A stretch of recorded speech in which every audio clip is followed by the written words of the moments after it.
ఇవాళ జర్నలిస్టులను అక్రమంగా రాష్ట్ర వ్యాప్తంగా అరెస్ట్ చేస్తా ఉన్నారు. రాష్ట్ర వ్యాప్తంగా అరెస్ట్ చేసిన జర్నలిస్టులను వెంటనే విడుదల చేయాలని చెప్పి బీఆర్ఎస్ పార్టీ డిమాండ్ చేస్తా ఉంది.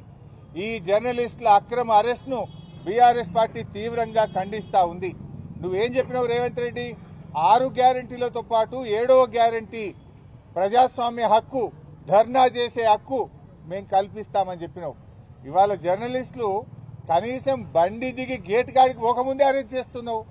వాళ్ళు ప్రజాస్వామ్యయుతంగా ధర్నా చేసే అధికారం లేదా? దరఖాస్తు ఇచ్చే హక్కు లేదా?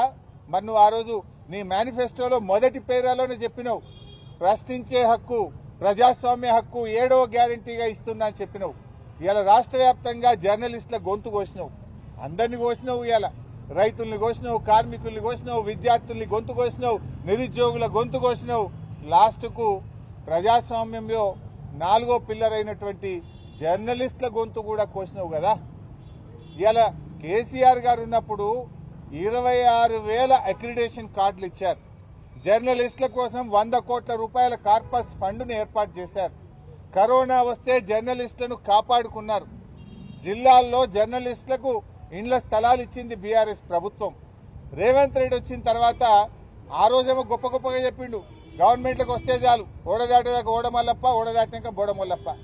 ఆనాడు ఏం చెప్పిండు?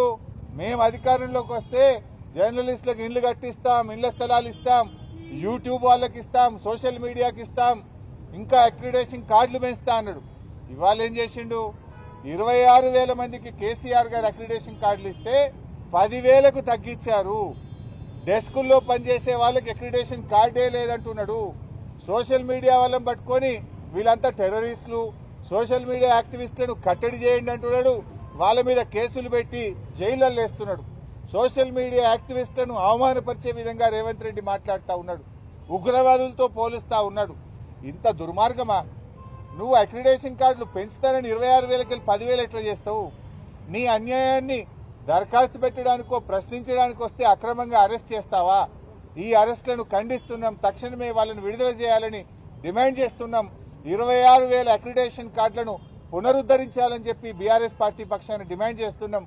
జర్నలిస్టుల పోరాటానికి బీఆర్ఎస్ పార్టీ సంపూర్ణమైన మద్దతును ప్రకటిస్తుంది. మీ పక్షాన రాబోయే అసెంబ్లీ సమావేశాల్లో బీఆర్ఎస్ ప్రభుత్వాన్ని నిలదీస్తుంది, ప్రశ్నిస్తుంది, జర్నలిస్టులకు సంపూర్ణ మద్దతును అందిస్తుంది. Thank you.